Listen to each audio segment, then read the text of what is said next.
Magandang araw mga kapamilya at mga kapuso.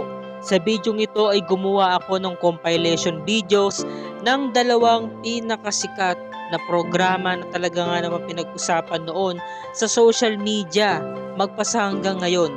Walang iba kundi ang top-rated shows na teleserye noong 2017 na revenge action drama na Wildflower ni Maha Salvador.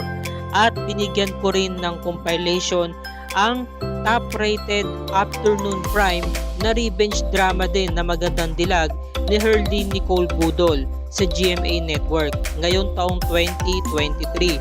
At ngayon mga kaibigan ay kikilatisin natin, kayo na ang bahalang humusga kung alin sa dalawang programa na to ang may pinakamagandang entrance, revelations at linya. Kaya mag-umpisa na tayo, wag na natin patagalin pa. Panoorin natin ang video. Sa unang video mga kaibigan ay ipapakita ko sa inyo ang linya, entrance at revelation ni Ivy Aguas o mas kilala bilang si Lily Cruz, na kung saan makikita natin sa araw mismo ng kanyang kasal kay Mayor Arnaldo ay isiniwalat niya sa pamilya Ardiente na buhay pa si Lily Cruz at siya yun. Narito ang mga binitawan niyang linya.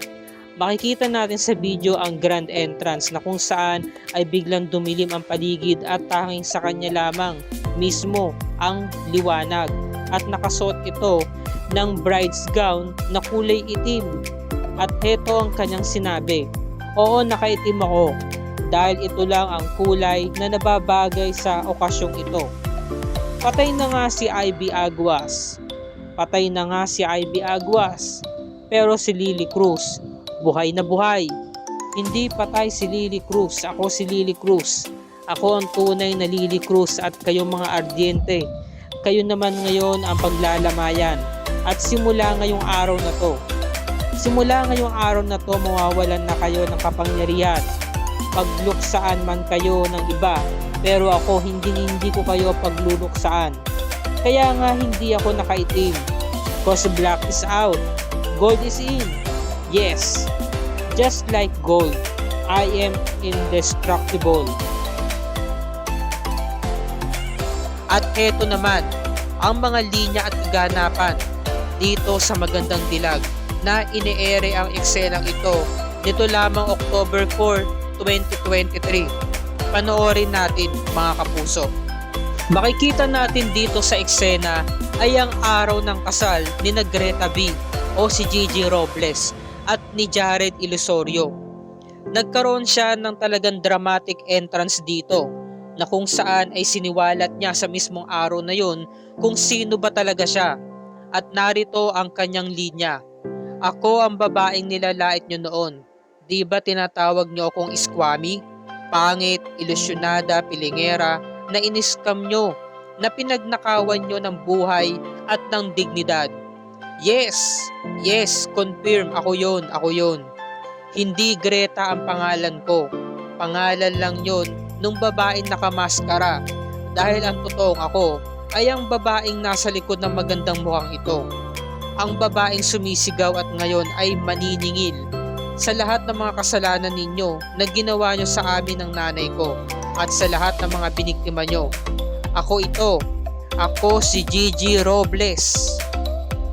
At heto pa ang karagdagan mga kapuso. Kinausap niya isa-isa ang buong elite squad at heto ang mga linyang binitawan ni Gigi Robles. "Oo, ako si Gigi Robles Magnus, buong elite squad." "Ano Blair? Bakit hindi ka makatalak? Naka-exclusive lang niyang pagtataray mo para sa mga taong mahihirap at mabababa. Ngayon nag-level up na ako. Ngayon mo ilabas ang tapang mo. O ikaw Alison, isa ka pa. Bakit nananahimik ka? Ngayon mo ako siraan. Ayun ang daming press. Magpabida ka. Di ba bida-bida ka naman? Baliktarin mo na lahat ng kwento at gawin mong ikaw ang biktima dito. Diyan ka naman magaling, di ba? Sa pagiging plastic mo at pagiging sinungaling mo." At syempre hindi ko kakalimutan yung best friend ko, si Riley. Di ba close na close nga tayo ganto tayo no? Kilalang kilala kita. O baka naman hampasin mo ko, pambalusin, O baka naman, naiwan mo yung plancha mo sa hotel, kaya hindi mo ako mapaso ngayon. At syempre pumunta tayo ngayon dito sa paboritong-paborito ko, kay Mayor Magnus Ilisorio. Di ba, Mayor? Mayor ano? Tututukan mo ba ako ng baril? Tututukan mo ako? Oh, wag po, wag po. O baka naman nagre-ready ka na. Nagre-ready ka na ba ng apoy para lechonin ako? Ay gulat ka no. Akala mo patay na ako. Tanga, buhay na buhay ako ngayon. May lahi yata akong pusa. Meow. At ikaw, ba't nandito ka pa? Wala kang balak tumakbo? Ay oo nga pala. Ba't ka nga pala tatakbo wala ka pang nahuhut sa akin? Di ba? Di ba? At dito na po nagtatapos ang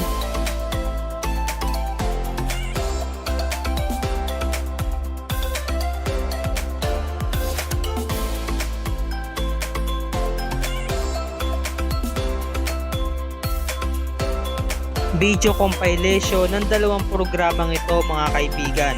Ikaw, ibahagi mo na sa comment section box ang iyong komento at opinion base sa iyong napakinggan at napanood.